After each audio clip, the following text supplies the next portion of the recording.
In September 2022, I was in Uganda, enjoying myself, having such an amazing time, creating memories and bonding with my friends and with Ugandans generally, the people I came across while I was there in Uganda.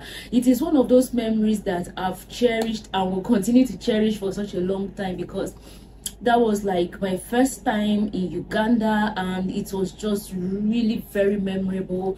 I was received by my friend and my sister Mitra, who was very kind and hospitable to me.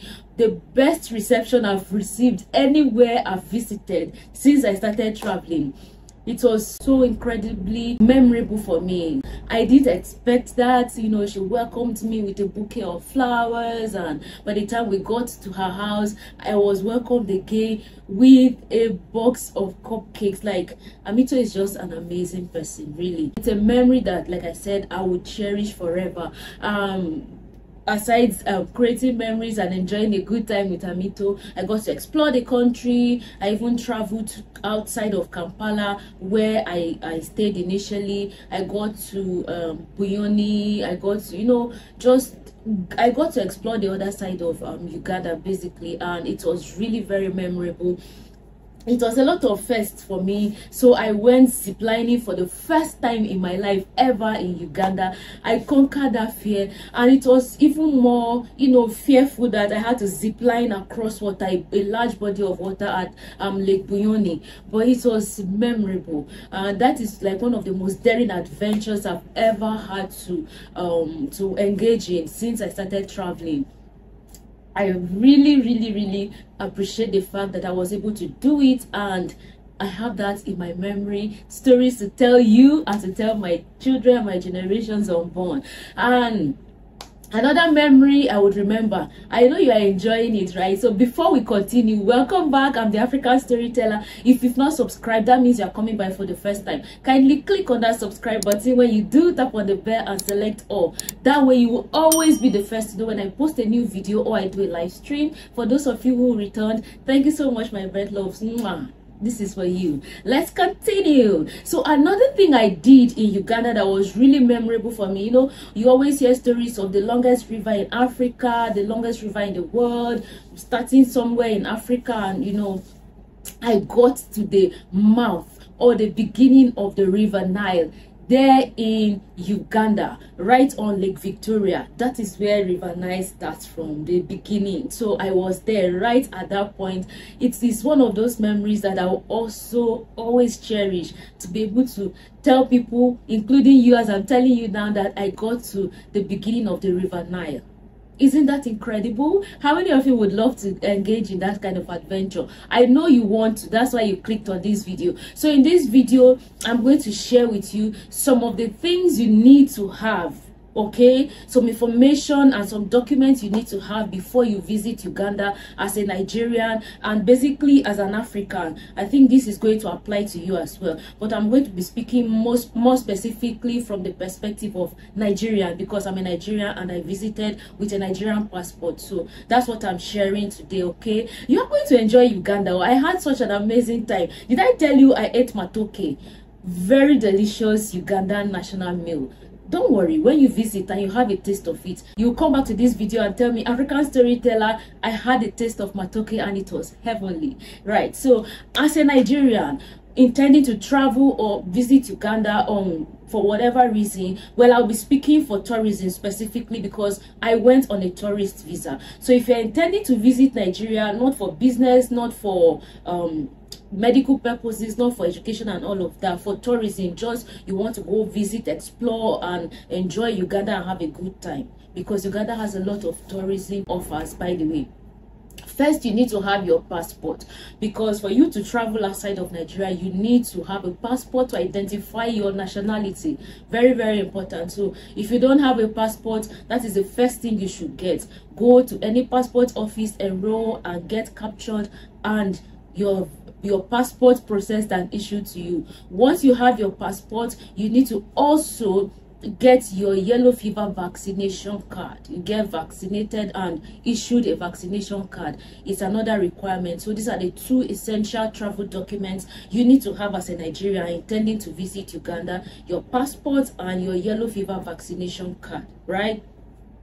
Now, once you have those two documents sorted, you have to have your money sorted as well, because you can't be intending to travel and you don't have money. It doesn't work. So you have to get your money together, and that money is what you are going to use to sustain yourself, local transportation, feeding, accommodation, and all of that. Now, before you even get to Uganda, you need to be permitted to enter Uganda, and that's where the visa comes in. So as a Nigerian, yes, you require a visa to enter Uganda, because Uganda is in East Africa and Nigeria is in West Africa. We are not in the same geopolitical or economic bloc, so to say. We are in ECOWAS and they are in the East African community. So you require a visa.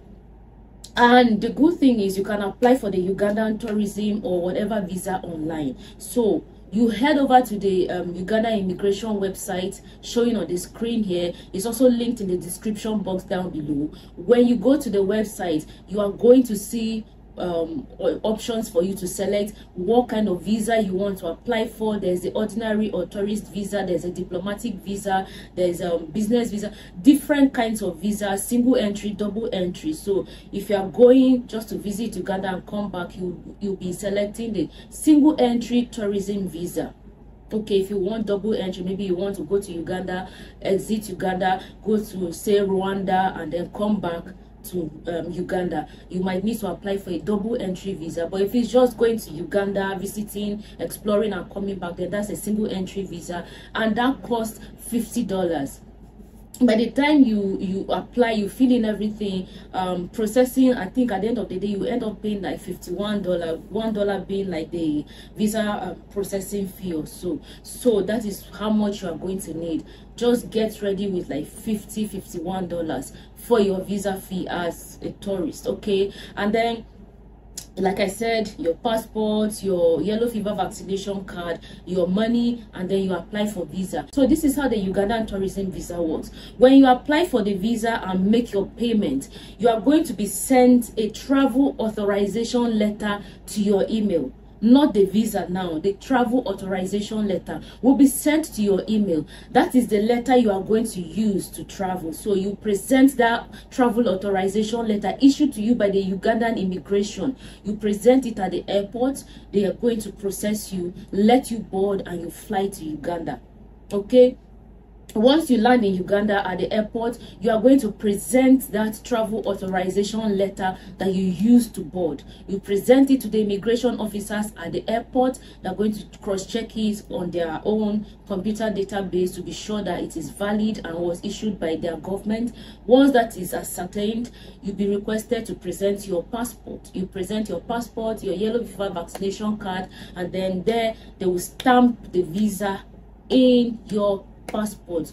Then you'll be welcomed to Uganda, free to enter and explore Uganda as a tourist. Another very important thing you need to know is that the Ugandan airport is at Entebbe, and Entebbe is like an hour drive to Kampala. Kampala being the capital of Uganda. Okay, so you are going to land in Entebbe and you need to take a taxi drive down to Kampala. So when you're making your travel arrangements, you have to either arrange for a taxi that is coming to pick you from the airport. For me, my friend, my sister Amito graciously and kindly picked me up at the airport at Entebbe, and we went over to her place. So you need to make the arrangement. But even if you don't make the arrangement beforehand, when you land at the airport, there are airport taxis at the airport that will take you to your destination where you are going to stay in Uganda. So you don't need to worry about that. But it was an important information I needed to share with you, because you need to make some, financial provisions to cater for your airport taxi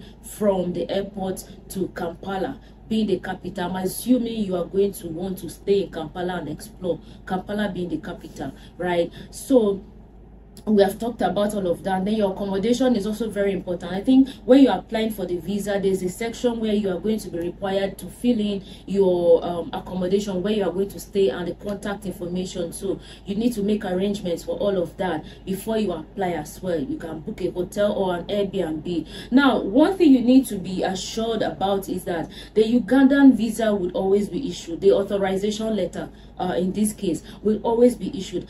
As long as you make your payment is validated, and you have your passport and all that validly imputed, you are going to be issued a visa. So you can go ahead and make travel arrangements. You can make reservations on Airbnb or a hotel even before you travel, so you can use the information to apply for the visa. Once it is issued to you and you are surely going to Uganda, then you can proceed to make payments, or probably make payments when you arrive in the country, depending on whatever the arrangement that the accommodation service provider is offering you. So those are the things that you need to know, the very basic and most important information you need to know as you travel or plan to travel to Uganda. Another thing you need to understand is Uganda is a very, very beautiful country. It is called a pearl of Africa. A lot of tourism offers the country will give you, like you get to explore beautiful waterfalls, you get to explore and enjoy gorilla viewings, just a lot of beauty that nature offers in the country. And of course, you can explore Jinja, where I went to see the beginning of the River Nile. You go zip lining, you can go kayaking. A lot to do. I got to explore Kabale. Kabale is a place somewhere in Uganda, I think the western part of Uganda. I enjoyed it so much. I made it to Lake Buyoni, where Ankansime, the popular Ugandan comedian Ankansime, right? She has a resort there, so I stayed there. Very beautiful, eco-friendly eco lodge that you are going to enjoy if you decide to go there as well. They offer bed and breakfast, so you are going to have a good time there. I enjoyed it. And from Kabale, crossing to Rwanda is very easy. It's like just an hour drive from Kabale to the border between Rwanda and Uganda. So I was able to cross from there to Rwanda. I spent 3 days in Rwanda and I made it back to Uganda, and then came back to Nigeria. So if you want to have that kind of experience, you can also have it. But then that means you need to apply for a double entry visa, because you are going to leave Uganda to Rwanda. Coming back, you need a visa, so you need a double entry visa. But as a Nigerian, you do not need a visa to enter Rwanda, so you can go there. Rwanda, they will let you in. But for Uganda, once you exit, coming back, you need another visa. That's why I said you might need to apply for a double entry visa if you intend on exploring Rwanda from Uganda as well. But you need to also note that if you are landing and staying in Kampala,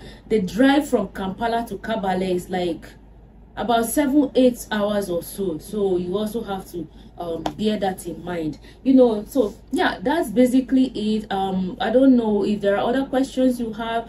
Drop your questions in the comment sections, maybe I'll just answer you. But by and large, those are the information you need to have as you prepare or plan to visit Uganda as a Nigerian on a tourist visa.